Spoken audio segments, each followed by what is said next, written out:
Sir, आज 6:30 बजे Trump के संबोधन के बाद जियोपॉलिटिकल टेंशन और बढ़ने के यहाँ पर अगर देखें तो आसार लग रहे हैं। बाजार को समझ में आ रहा है कि ये जो टेंशन है प्रोलॉन्ग चलेगी, तो इसी के चलते दोबारा से सारे जो वेस्ट एशिया मिडिल ईस्ट वाले सेंट्रिक स्टॉक्स हैं ये आपके रडार पर रहेंगे।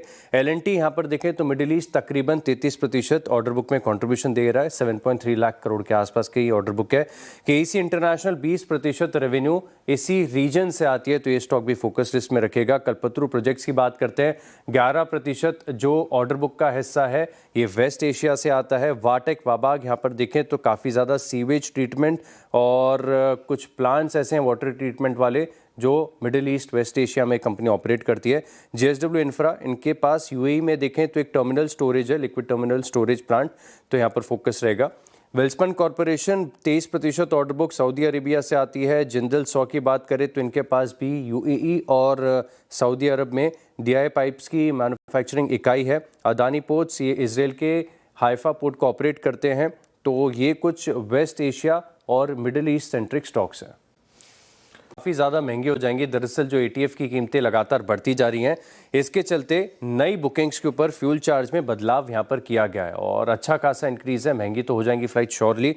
अब आप डोमेस्टिक घरेलू उड़ाने की बात करें तो पहले जो फ्यूल सरचार्ज लगता था ये तकरीबन आपका 425 रुपये का था।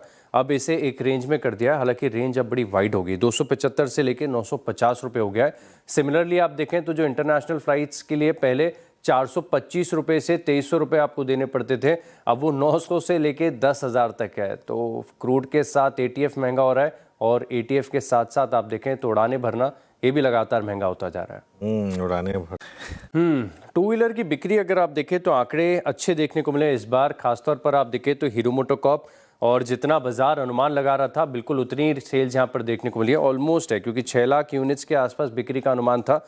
5,98,000 ये आंकड़ा यहाँ पर आपको देखने को मिला है। स्कूटर सेल्स की बात करें तो 53% का बढ़त है।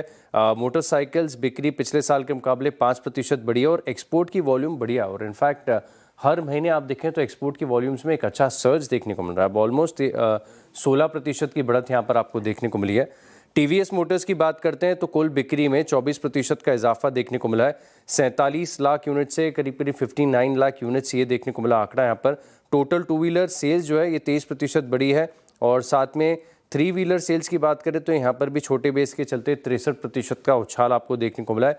एक्सपोर्ट्स की वॉल्यूम अगेन बहुत बढ़िया, 33% का जंप देखने को मिला। आयशर मोटर्स की बात करें तो बहुत सारे अपडेट्स यहाँ पर आपको देखने को मिलेंगे।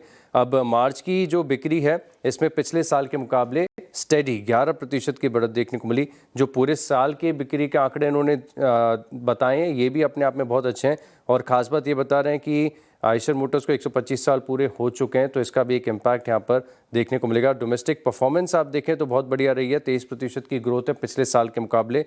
तो ये टू व्हीलर स्टॉक्स हैं जो रडार पर रहेंगे। बुकिंग की तरफ से अपडेट्स आ रहे हैं, इंटरेस्टिंग अपडेट्स हैं। सबसे पहले इंडियन बैंक की बात करते हैं। इनके जो ग्रॉस एडवांसेस हैं Q4 में, इसमें तकरीबन 14% की बढ़त देखने को मिली। 6.68 लाख करोड़ ये आंकड़ा यहाँ पर रहा है। कुल डिपॉजिट की बात करें तो 13% की बढ़त के साथ 8.3 लाख करोड़ का आंकड़ा आया है और घरेलू कासा रेशियो ये 40.17% से घटकर 39.86% ये आंकड़ा यहाँ पर देखने को मिला। कर्नाटक बैंक की तरफ से देखें तो इसने भी एक क्वार्टरली अपडेट जारी किया है। कासा 10% बढ़कर अब ऑलमोस्ट 11.5% के आसपास सीक्वेंशियल तौर पर आ गया है। डिपॉजिट की ग्रोथ पिछले साल के मुकाबले आपको 3.8% की देखने को मिली है और पिछले साल 3.8%, लेकिन सीक्वेंशियल तौर पर देखें तो 4.5% का जंप है। अब आंकड़ा आ गया 1.08 लाख करोड़ के आसपास। ग्रॉस एडवांसेस ये 7% बढ़े पिछले साल के मुकाबले। सीक्वेंशियल तौर पर 8% की ग्रोथ यहाँ पर देखने को मिली। जो कासा का टोटल डिपॉजिट में कंट्रीब्यूशन है ये भी 190 बेसिस पॉइंट के करीब पिछले साल के मुकाबले बढ़ा है। तो बैंकिंग की तरफ से काफ़ी अच्छे अपडेट्स आए हैं। ओके, बैंकिंग की तरफ से यहाँ पर देखने को मिल रहा है। खास बात है कि पिछले साल के मुकाबले ग्रोथ आपको दोनों पैरामीटर्स पर देखने को मिले। एक तो बिक्री के आंकड़े बढ़िया देखने को मिले और प्रोडक्शन भी देखें तो इस तिमाही के दौरान काफ़ी बढ़िया देखने को मिला। आयरन ओर की बिक्री 4.21 मिलियन टन से बढ़कर 5.90 मिलियन टन, ये पिछले साल के मुकाबले कंपैरेटिव है। और वहीं अगर आप प्रोडक्शन की बात करें तो 3.55 मिलियन टन से बढ़कर 5.35 मिलियन टन करीब देखने को मिला। तो एनएमडीसी की तरफ से बड़ी अपडेट।